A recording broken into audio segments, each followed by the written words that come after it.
December 1944, Western Europe. The air is heavy with cold mist and the smell of burning pine. A column of prisoners trudges down a ruined road, American uniforms streaked with mud, their helmets gone, hands clasped around dented canteens. A few carry field rations wrapped in wax paper. On either side, the remnant of a French village lies silent, windows shattered, roofs caved in, the last traces of war's passage etched into every wall. A German officer watches, cigarette trembling in the wind, his breath a plume of frost. He smirks as a captured mechanic stumbles, knee-deep in the freezing sludge. American machinery, he mutters to a comrade, breaks faster than it runs. But at the roadside, something unexpected happens. One of the prisoners kneels beside a starving child, face pale, eyes hollow, and presses half a chocolate bar into his hands. The gesture spreads quietly along the column. Bread, canned meat, bits of chocolate. The German guards stare, uncertain. Civilians weep. Behind the smoke of the front, humanity flickers, even as engines roar in the distance. Because miles away, through rain and mud, American Sherman tanks are beginning to move. And they will not stop. By late 1944, the Western Front was a frozen scar stretching from the North Sea to the dense forests of the Ardennes. After months of steady Allied progress since the Normandy landings, the war in Europe had reached a brutal equilibrium. Victories had come at a cost, exhausted men, shattered towns, and supply lines straining under ceaseless demand. For the United States Army, the advance from the beaches of Normandy toward Germany was less a march of triumph than a struggle of endurance. The rapid drive across France in the summer had given way to a war of logistics. Every bullet, every gallon of fuel, every ration had to move hundreds of miles over broken bridges and cratered roads. In the mud-choked plains of northern France and Belgium, tanks bogged down, trucks sank to their axles. Mechanics worked knee-deep in freezing muck, turning wrenches with numb fingers, patching engines that should have been rebuilt in depots far to the rear. Yet the men persisted. The Sherman tank, the workhorse of the American armored divisions, had been mocked by German crews as a Ronson after the cigarette lighter because it supposedly lit every time. It was lighter, less armored, and carried a smaller gun than the feared German Tigers and Panthers. But what the Germans underestimated was not the Sherman's design. It was the American system that kept those tanks moving. While the Wehrmacht struggled to refuel and rearm its elite formations, the U.S. Army supply chain adapted. Thousands of mechanics, engineers, and truck drivers, men who would never be celebrated as heroes, kept the armored spearheads alive. Every repair depot, every maintenance team, became part of a vast machine that turned the tide of modern war. The winter of 1944 would test that machine to its breaking point. In mid-December, Hitler launched his final great offensive in the West, Unturnchman am Rhein, the Battle of the Bulge. Under cover of fog and snow, German armored columns smashed into the thinly held American lines in the Ardennes. Thousands of Americans were killed, wounded, or captured in the first days. Among them were engineers, clerks, mechanics, men swept up in the chaos of surprise and encirclement. For the civilians of Belgium and Luxembourg, the battle brought a new wave of suffering. Villages that had tasted liberation only weeks earlier found themselves again under German occupation. Food was scarce, coal was gone, and hunger was a constant companion. When American prisoners were marched through these villages, some civilians risked their lives to offer them water or bread. Others could only watch in silence until they saw those same prisoners sharing what little they had in return. The contrast of war was stark. In one moment, men traded rations with starving children. In the next, tanks fought to death in forests only miles away. And through it all, the mud remained the greatest enemy. The same thawing ground that swallowed infantry boots also consumed entire armored columns. German officers, proud of their heavy Tigers, believed the terrain would stop any Allied counterattack. They laughed at the thought of American tanks, lighter, weaker, less respected, managing to move at all. But the Americans had something else, improvisation. Their mechanics had turned every barn and ditch into a field workshop. Tracks were reinforced with spare steel. Engines were kept running with parts scavenged from wrecks. Where the German war machine grew brittle under shortage and pride, the Americans bent and adapted. In the next weeks, this difference between rigidity and resourcefulness would decide not just battles, but the fate of towns and thousands of lives. The story of the soldiers who share their rations and the tanks that roll through the mud are not separate tales. They are two faces of the same war, one human, one mechanical, both revealing the quiet endurance of ordinary men in extraordinary circumstances. And as the winter deepened, that endurance was about to be tested again in the shattered fields where frozen steel met determination. The Battle of the Bulge unfolded across a landscape that seemed purpose-built to destroy machines. Snow turned to sleet, sleet to mud. Forest tracks dissolved into swamps of clay and ice. Tanks that had thundered across France now crawled forward in first gear, their treads grinding in protest. By late December, the German advance had stalled just short of its objective, the Meuse River. The element of surprise was gone. Reinforced American lines were stiffening across the frozen Ardennes, and Eisenhower had ordered every available armored division to strike back. Among them were the 3rd and 4th Armored Divisions, whose Shermans would write one of the quiet miracles of the campaign, movement where movement should have been impossible. Each Sherman carried a crew of 5, commander, gunner, loader, driver, and assistant driver. But behind each of those tanks were hundreds of unsung hands. Mechanics, grease-stained and exhausted, followed the columns in convoys of half-tracks and recovery vehicles. They carried welding torches, spare bogie wheels, and steel track shoes. When a tank broke down, they worked in the dark, sparks reflecting off snow, to bring it back to life before dawn. To the Germans watching from higher ground, it looked absurd. Their Panthers and Tigers were marvels of engineering, precise, powerful, but fragile. A thrown track or frozen engine could sideline them for days. They laughed when they saw Shermans pushing through quagmire, the engine screaming under strain. American toys, one German officer called them in his diary, fit for the desert, not for Europe. But the laughter faded as the days passed. Despite the mud, the Shermans kept coming. Their reliability, combined with relentless maintenance, turned mockery into disbelief. German supply units were running dry, short of fuel, ammunition, and food, while American convoys, stretched to their limits, somehow kept the front supplied. Behind the lines, in captured towns like Bastogne and Foy, another side of the war unfolded. American prisoners, some captured during the first chaos of the German offensive, found themselves marched through shattered streets. The locals were gaunt and hollow-eyed. Fields lay burned, livestock slaughtered. German rations were thin, and even the guards went hungry. In one Belgian village, a group of captured American mechanics, men who had spent months keeping Sherman engines alive, were quartered in a ruined schoolhouse. From their pockets came fragments of hard candy and the last of their K-rations. When they offered these to the children who lingered by the doors, the guards were stunned.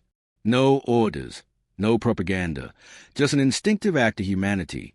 These small moments pass unnoticed in the official reports, but they lingered in memory.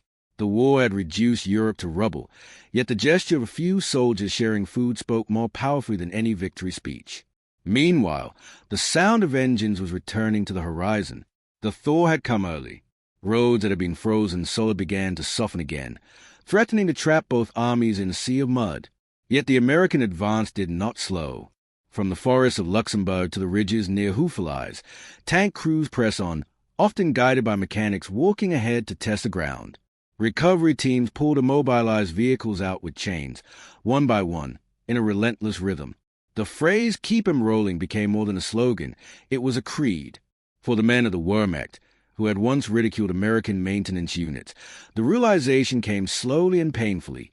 The enemy's strength was not in a single weapon, but in a collective will to adapt, repair, and persist. By the first days of January 1945, the tide had turned. The bulge in the Allied line was closing. Towns once marked with German flags now bore white sheets of surrender. But for those who had lived through the freezing nights, the prisoners, the civilians, the crews, victory was measured not in miles or medals, but in endurance. And within that endurance lay a dozen interconnected angles, human, tactical, mechanical, moral, that together formed the true story of this campaign. Angle 1, the human element, compassion in captivity. War strips men of names and uniforms until only instincts remain. In the winter of 1944, American POWs marched through Belgian villages where even the children had forgotten what a full meal felt like. They were prisoners, exhausted, shivering in torn jackets. Yet as they passed starving civilians, many reached into their own pockets, not out of pity, but out of recognition. Hunger was the one enemy both sides shared. A corporal from the 28th Infantry Division later recalled tearing his last field ration in half to give to a mother holding an infant. It wasn't heroism, he said simply, it was habit. American soldiers had grown up during the Depression. They knew scarcity, and they knew kindness. 4 German guards watching from behind rifles. This behavior was alien. Discipline under the Third Reich demanded separation between conqueror and conquered. Yet here were captured Americans, beaten, cold, powerless, breaking that boundary with simple human gestures. Those moments did not change the outcome of the war, but they changed perceptions. After the fighting ended, civilians who had witnessed such acts often spoke of the strange Americans who shared their food while under guard. In a landscape defined by cruelty, that compassion became its own quiet victory. Angle 2, tactical endurance, fighting the mud. Every war has an unseen adversary. In the Ardennes, it was not the German panzer, but the earth itself. Tanks weighed 30 tons or more, and every movement risked disaster. Rainfall turned supply routes into rivers of sludge. Frozen ground thawed beneath the pressure of treads. Yet despite this, American tank columns advanced, inch by inch, through terrain where even infantry struggled to walk. Commanders learned to adapt. Engineers laid crushed stone over bog roads. Bulldozers carved new tracks through forests. Bridges were built overnight from scavenged timbers. Field manuals had never envisioned such conditions, yet men improvised daily solutions. The 4th Armored Division's push toward Bastogne became a case study in mobility under impossible conditions. Mechanics drained water from gearboxes by candlelight. Drivers used their helmets to shovel mud from tracks. Tank commanders rode exposed to guide their vehicles around sinkholes.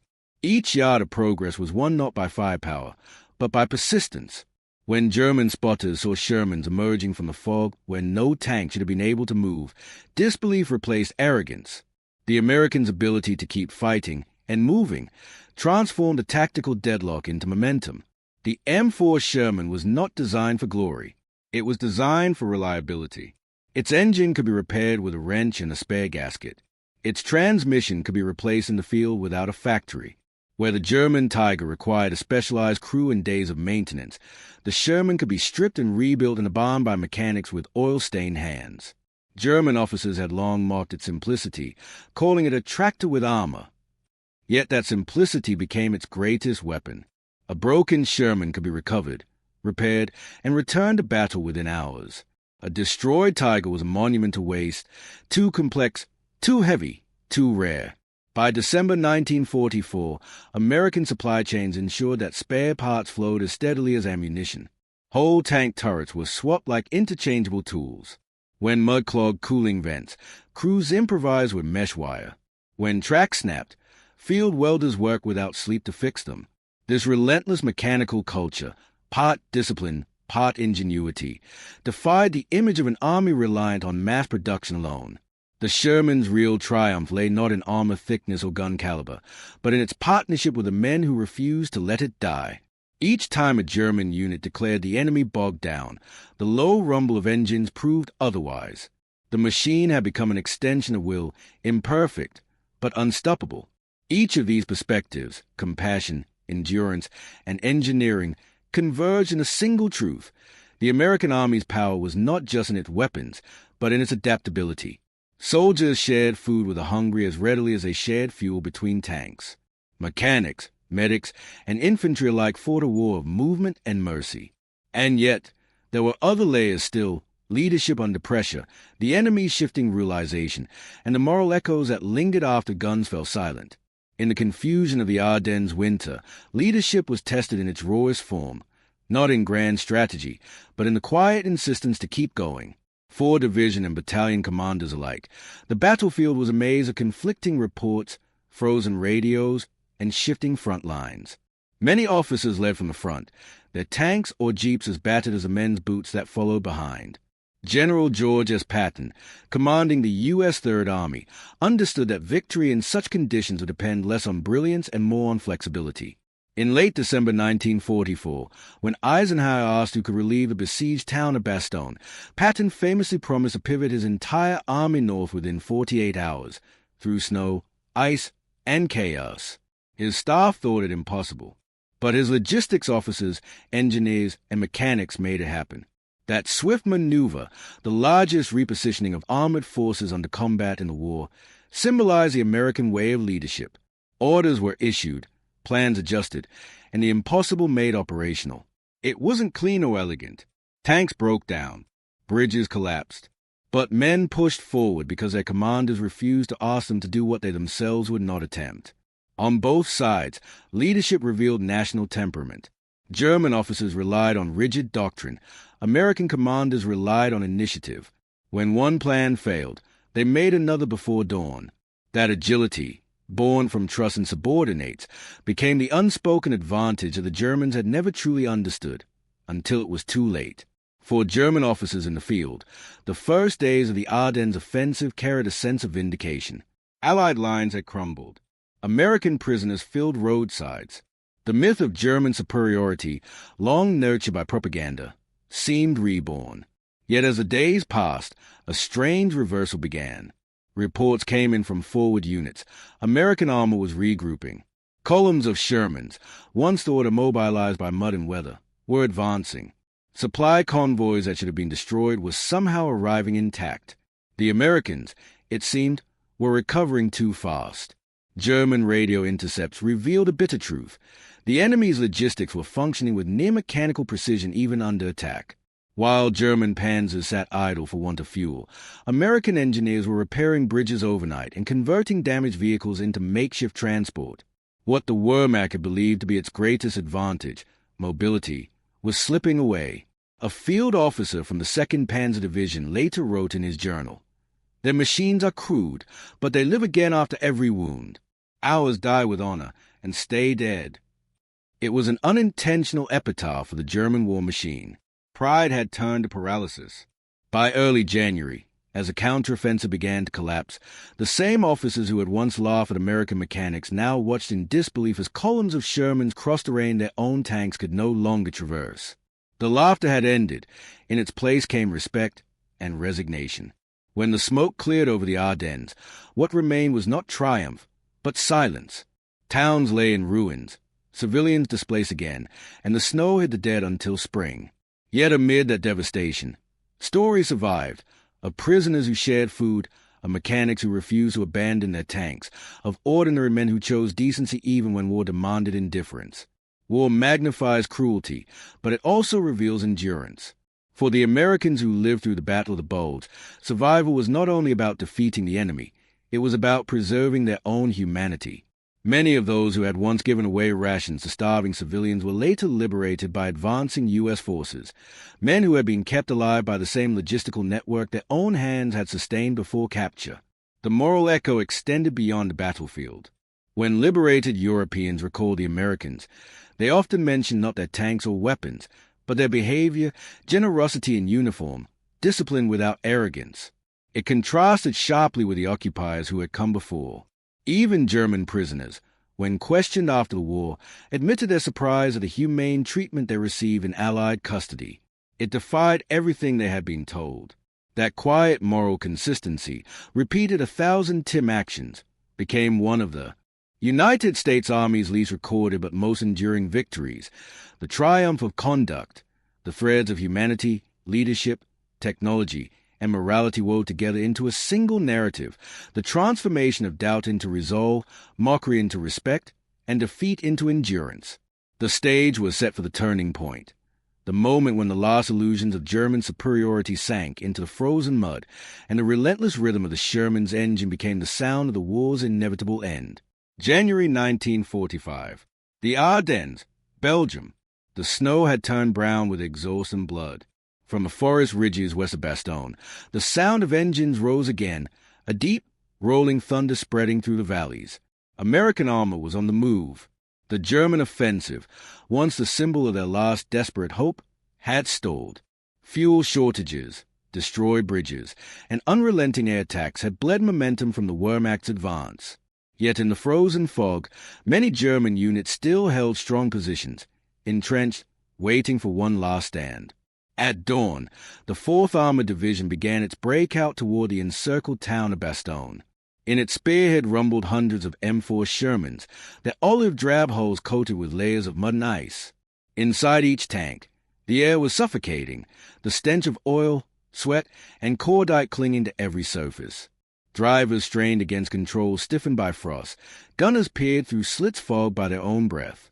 What made this assault remarkable was not its speed, but the fact that it happened at all. Roads were impossible. Snowdrifts reached the height of men. Where heavy German panzers had sunk or frozen, American Shermans advanced, inch by inch, over ground considered unfit for armor. At the rear, maintenance crews followed like shadows, towing, welding, and patching as they went. In one 24-hour stretch, the division repaired over 40 tanks in field conditions. Many of those vehicles returned to battle the next morning, still dripping with thawed ice. German spotters watching from the hills initially dismissed the sight. More Shermans. One officer was heard to remark, "More targets." But when the bombardment began, when columns kept forming even after direct hits shattered the lead vehicles, disbelief set in. The Shermans kept rolling. They filled every road, every defile, pushing through the kind of mud that would have swallowed other machines whole. By midday, armored infantry had joined the advance. The roar of engines mixed with the whistle of artillery as Patton's counterattack gathered momentum. The skies cleared briefly, just long enough for P-47 Thunderbolts to strafe German positions along the ridges. The sudden sunlight revealed a landscape of wrecks, Panthers half buried in mud, trucks burned out from lack of fuel, and scattered German infantry retreating on foot. The Sherman, derided for its simplicity, had become an instrument of unstoppable rhythm. It was not invincible, far from it, but it was tireless. Its crews, trained to repair and refuel faster than the enemy could react, made the difference between paralysis and advance. In one account from the 37th Tank Battalion, a platoon pushed across a collapsed road using felled logs to brace their treads. It took hours, every man outside his tank in waist-deep sludge, but they succeeded, a feat German engineers deemed mechanically impossible. The battalion reached its objective just before nightfall, linking up with besieged paratroopers of the 101st Airborne inside Bastogne. For the men trapped there, the arrival of those tanks was not merely a tactical relief, it was salvation. They had endured artillery bombardment, snowstorms, and starvation. And now, through the haze of smoke, came the sound they had prayed to hear, the grinding metallic heartbeat of American armor. As the first Sherman rolled into town, its driver leaned out to wave. The paratroopers cheered, exhausted but alive. One officer whispered, "Thank God for the mechanics." News of Bastogne's relief spread quickly across the front.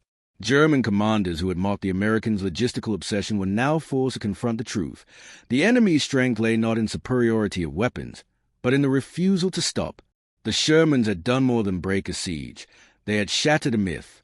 And the counterattack was only beginning. As the night fell and snow began to drift again, the tank engines did not rest.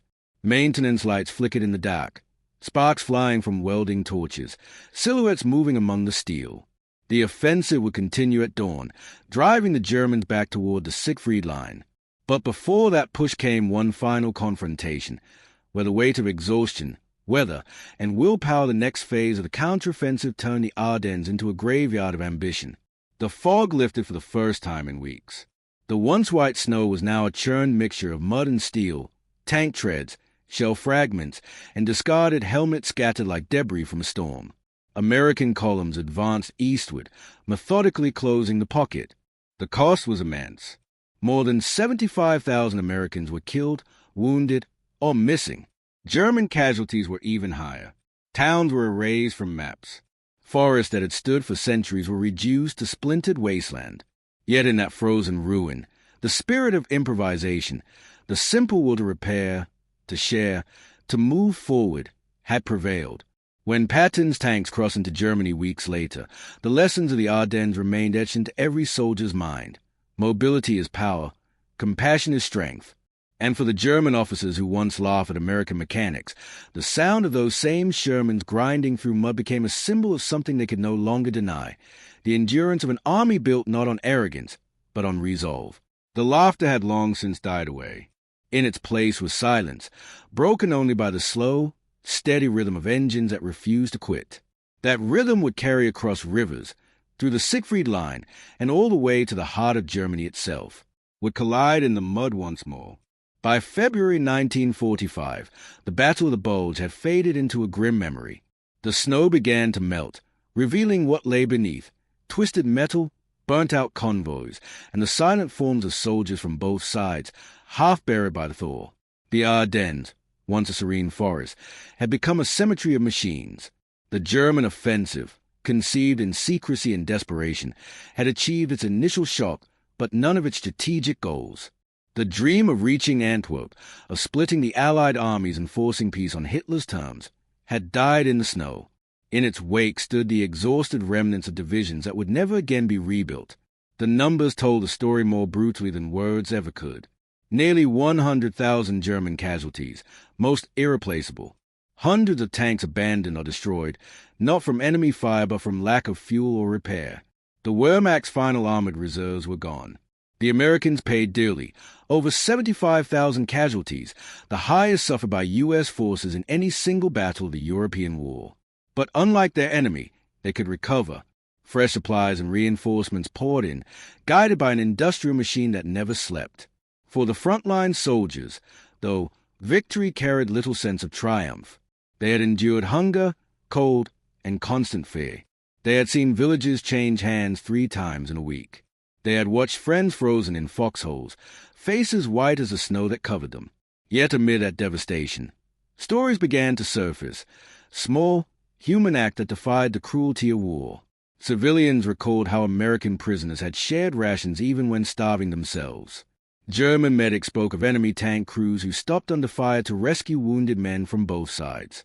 Mechanics remembered the nights when they worked by the light of burning vehicles, their hands too numb to hold tools, refusing to stop until the engine turned. These fragments of decency became part of the quiet legacy of the Ardennes, reminders that, even in the darkest winter, humanity could survive. At higher command levels, the lessons were written in more practical terms. The U.S. Army recognized the critical role of logistics and field maintenance, the ability to keep tanks running, to adapt engines for cold weather, to move supplies through impossible terrain. These were not side notes, but the foundation of victory. Reports circulated through headquarters stressing continuous operation capability, a phrase born from the mud of Belgium. The Shermans that had rolled nonstop through the blizzard had proven a truth that no theory could deny. Technology means little without men who can keep it alive. For the Germans, the aftermath was a reckoning. Captured officers admitted they had underestimated American resolve. They had laughed at the thought of citizen soldiers fighting professionals, but those same soldiers had outlasted them through grit and adaptation. A colonel from the 2nd Panzer Division later said in interrogation, "They were not soldiers as we understood it. They were workers with weapons, and that was their strength." The phrase spread among Allied troops as a quiet badge of honor. Workers with weapons, mechanics with courage, soldiers who fixed what others would abandon. And as the snows of the Ardennes melted into the rivers that flowed toward the Rhine, the path into Germany lay open. The last great German offensive in the West had failed. The war's end was no longer a question of if, only when. But before victory came, there would be one final cost.